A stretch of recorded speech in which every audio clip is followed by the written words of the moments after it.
916 Sacramento. Nate's a blood. He's he'll explain that part of it. You know what I mean?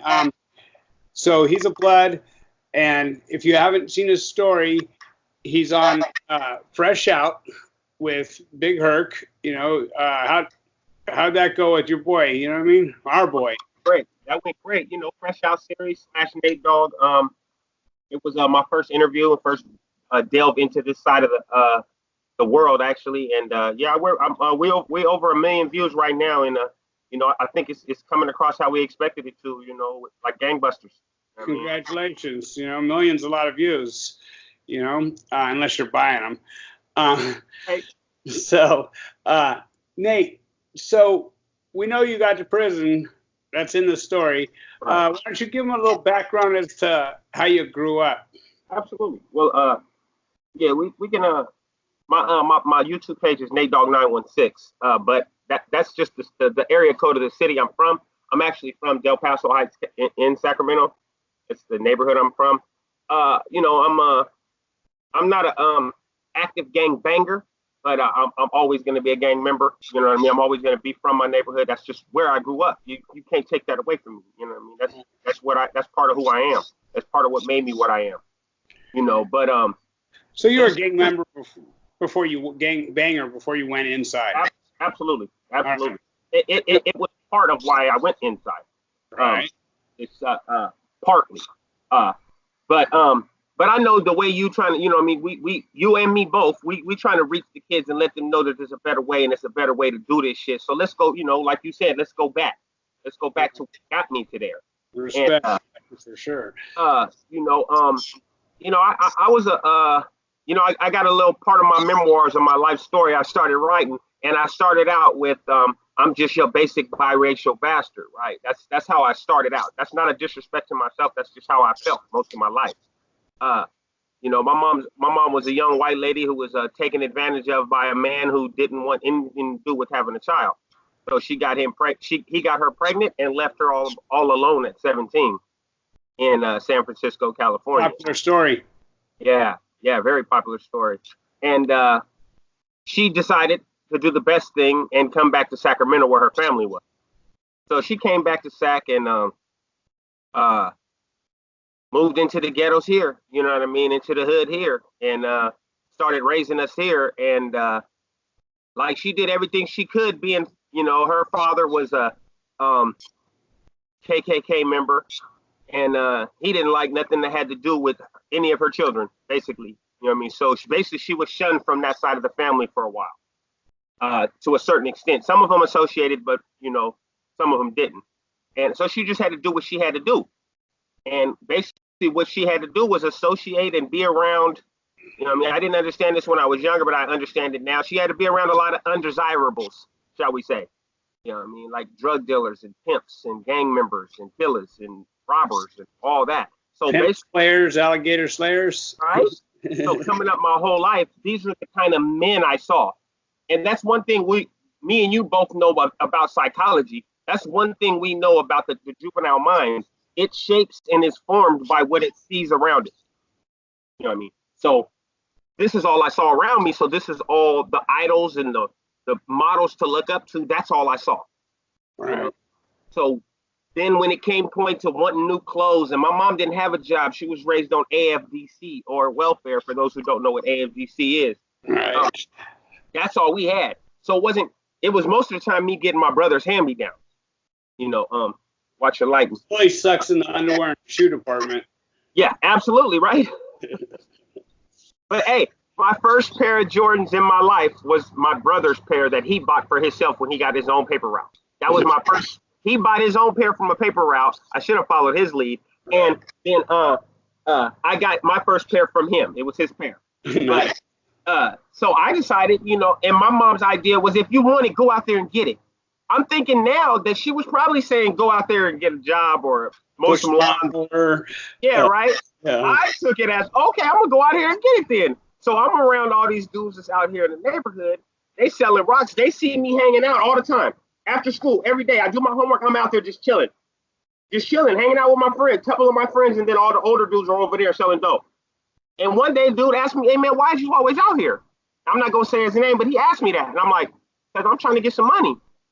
He looked at me like, "Little boy, I'm 13, 12 and a half, 13." He like, "Little boy, what you doing out here?" I'm like, "I'm trying. I just got," and then I hit him with the good thing. I just got out. I'm trying to get some money. Right. What you mean you just got out? Right? You're 13. What you mean? Yeah, I'm the kid that shot the kid over there at the Big G, the man at the Big G parking lot. That right there had them looking at me like, "Oh, you that little kid?" Because you know, a 13-year-old shoot a kid in your neighborhood, you're gonna hear about that kid. For sure. It's that kid that shot it, especially back in this time. This is the 80s. This ain't when every 13-year-old got the gun. Shoot up schools. Right, right. So they're like, "What? That's you?" I'm like, "Yeah." He took me to his house. I rode around with him for a couple of days. Then he dropped me off at my house with a 500 count of crack rocks, and that was the start of the end, man.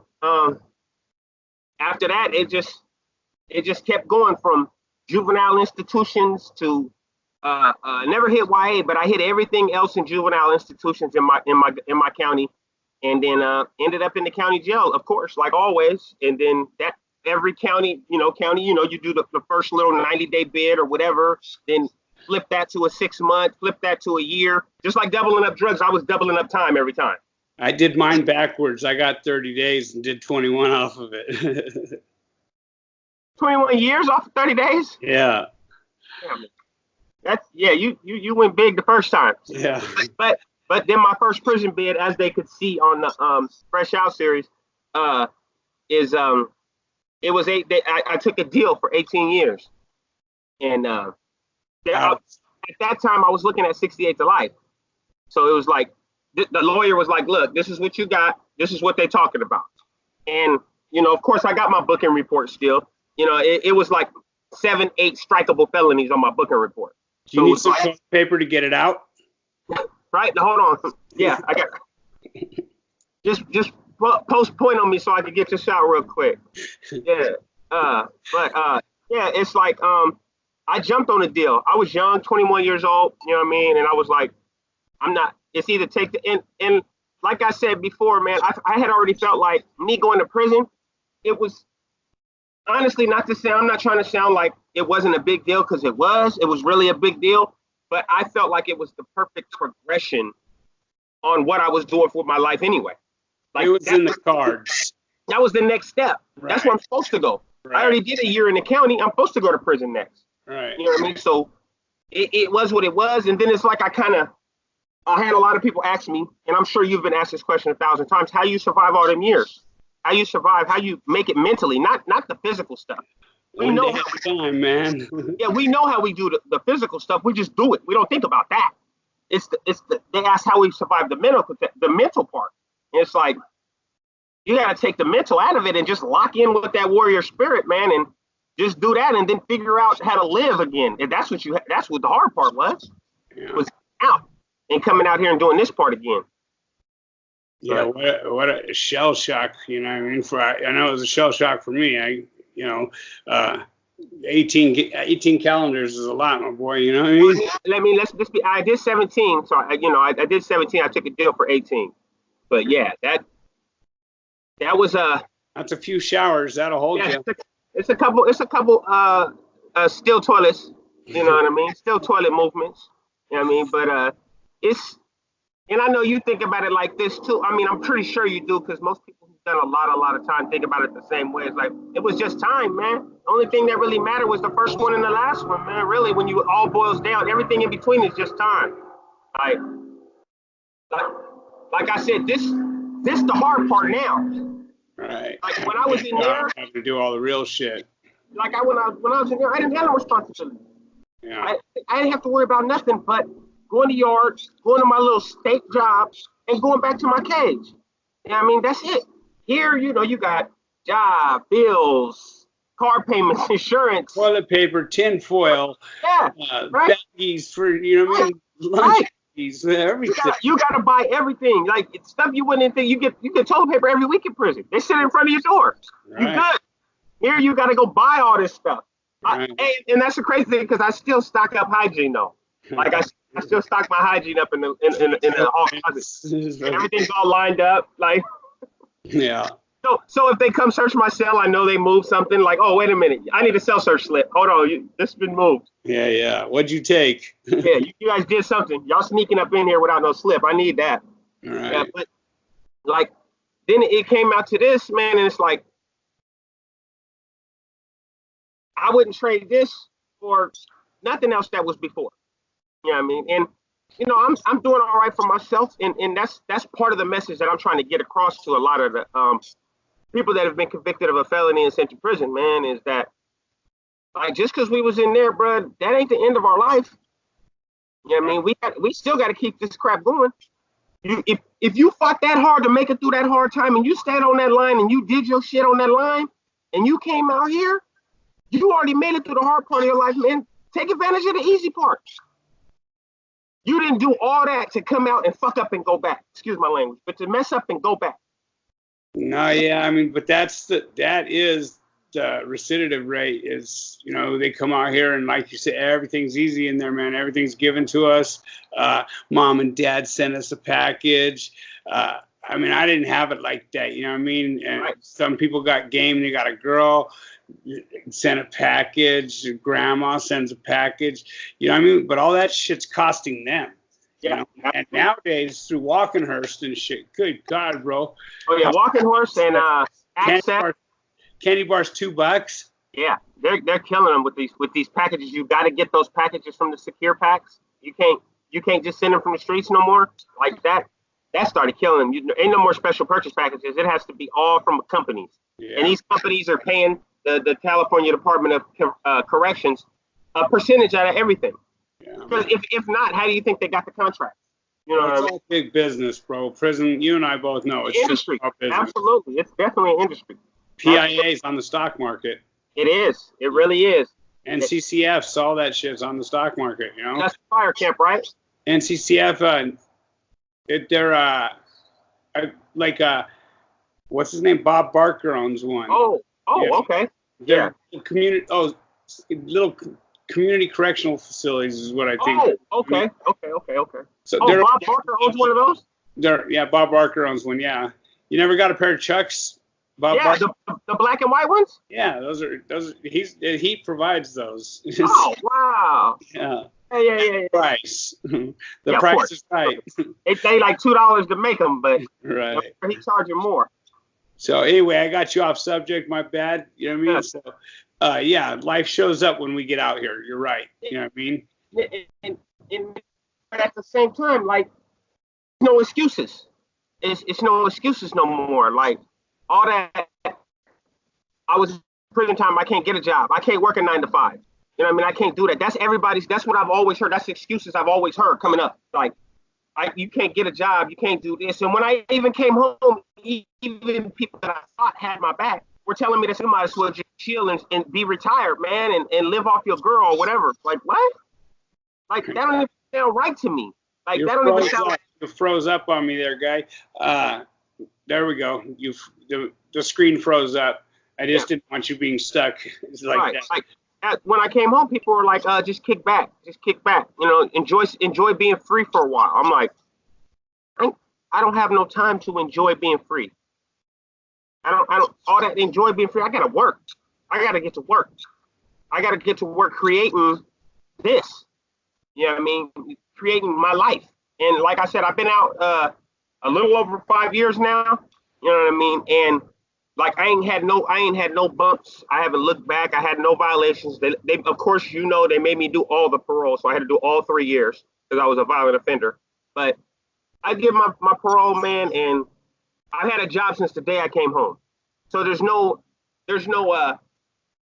I don't when people tell me they can't get a job, I feel like they're not working hard enough or they're not trying hard enough to get a job. Right. We got a little ahead of ourselves here. Let's go. You froze again. There you go. Let's bump back to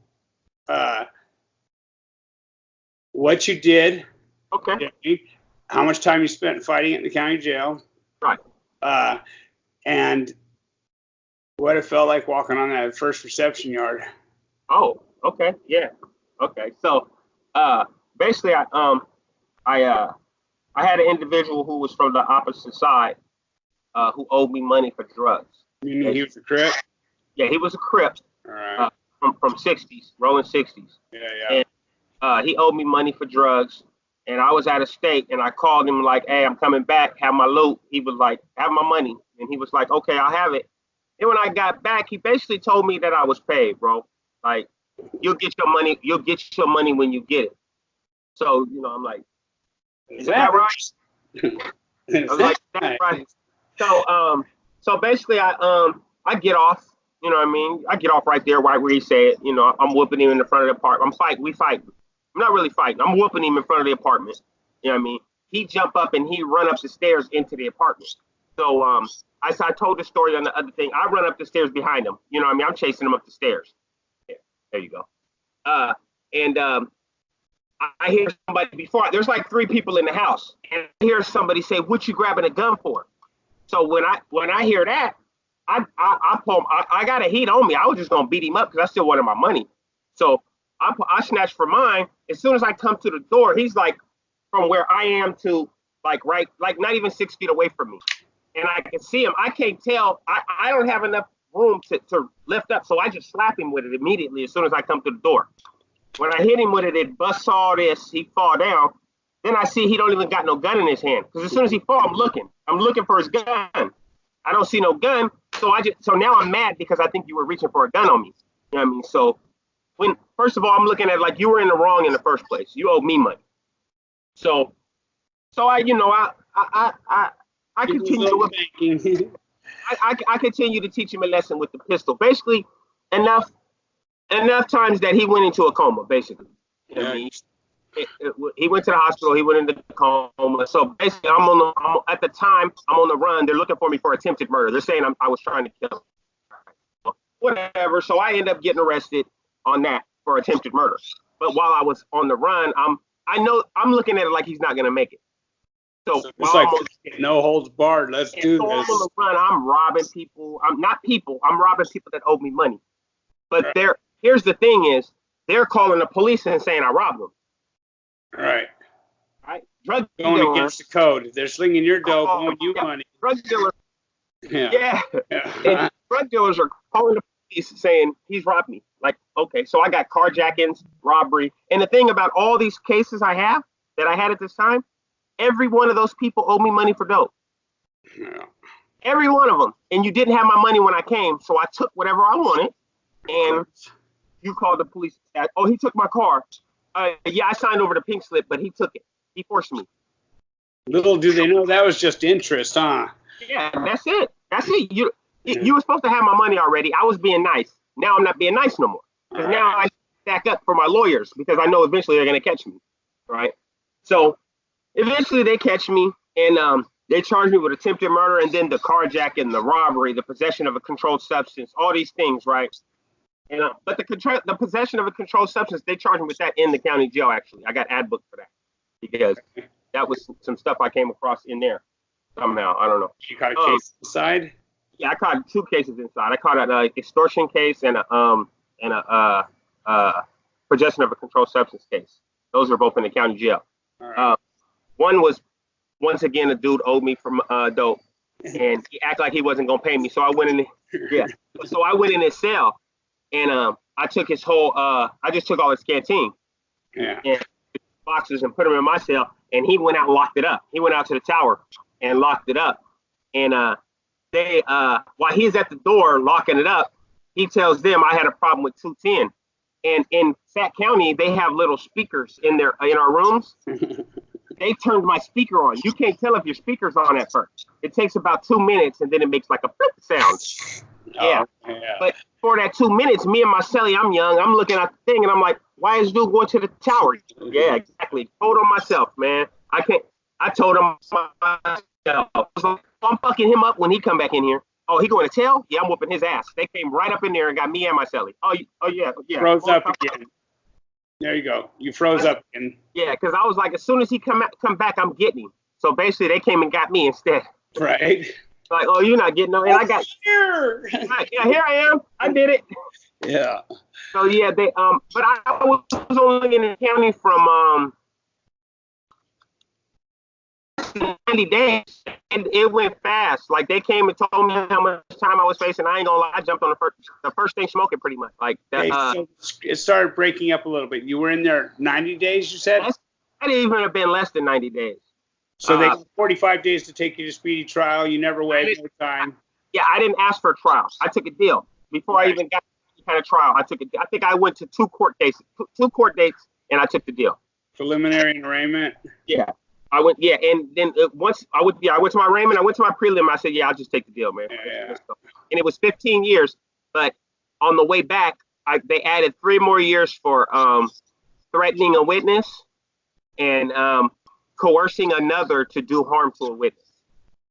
I think that's called badgering a witness nowadays. Badgering a witness. Yeah, so they you know what an ad booking is. They ad booked me on my crime. Yeah. Take your thumb. And they gave me 2 more charges. One was, like I said, trying to get somebody else to do something to a witness and threatening the witness.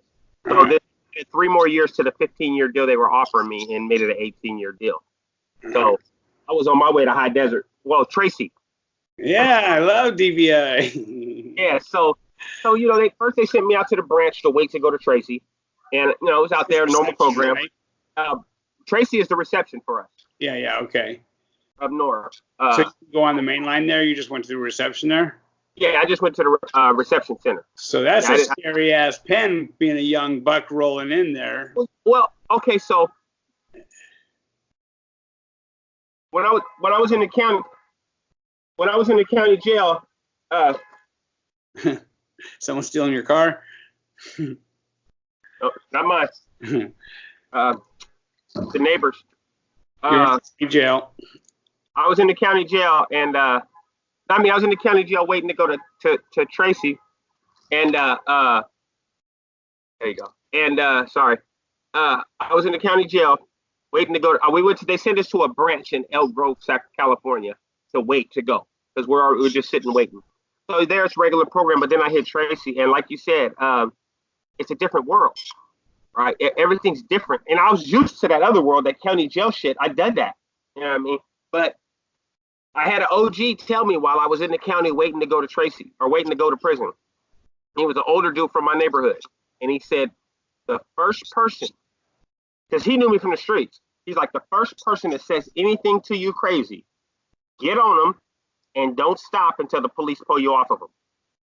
I'm like, all right.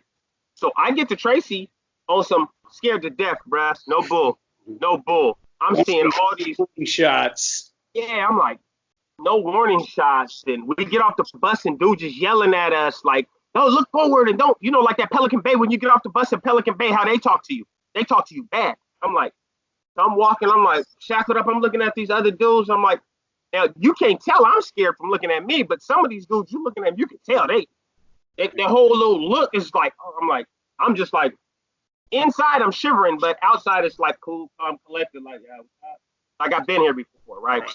Never, right?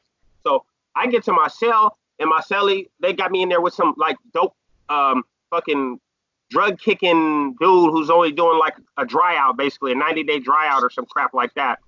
So he can't give me no good information. So I go to the chow hall the first time, and literally, this is a story. You want this story for now, or you want it later? So what I'd like you to do right now is, you started a channel yourself, right? Yes, sir. Why don't you throw up what your channel is? You can catch me on YouTube at NateDogg916, and it's Nate space dog 916. Yeah, I got videos up there. Subscribe, like, notify, all the stuff. You know how we say it, and that's where they can find me on Instagram. You can find me at 916 Nate. Okay, so we're gonna call this one a wrap, and that's part 1. So those of you guys, I don't want you guys to get his whole story in one cha-cha. You know what I mean? Not everybody's got an hour to sit down and listen to it. So I'm trying to keep this in a part series. I thank you, Nate. We'll finish up with part 2. We'll start part 2 right now, and this is where the gore begins. So, all right, guys.